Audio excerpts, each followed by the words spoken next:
عبد الوہاب نے بیان کیا، کہا ہم سے خالد حذا نے، ان سے اکرمہ نے، ان سے ابن عباس رضی اللہ عنہ نے کہ نبی کریم صلی اللہ علیہ وسلم نے فرمایا کہ اللہ تعالیٰ نے مکے کو حرم کیا ہے، نہ مجھ سے پہلے کسی کے لیے یہاں قتل و خون حلال تھا اور نہ میرے بعد ہوگا،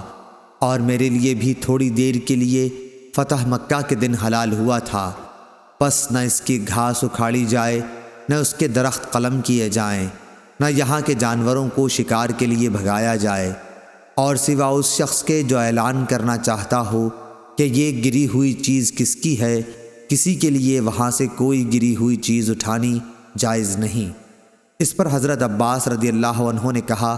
لیکن اس سے اذخر کا استثناء کر دیجئے کہ یہ ہمارے سناروں کے اور ہماری قبروں میں کام آتی ہے۔ آپ صلی اللہ علیہ وسلم نے فرمایا کہ مگر اذخر کی اجازت ہے۔ ابو ہریرہ رضی اللہ عنہ کی نبی کریم صلی اللہ علیہ وسلم سے روایت میں ہے، ہماری قبروں اور گھروں کے لیے۔ صحیح بخاری حدیث نمبر 1349۔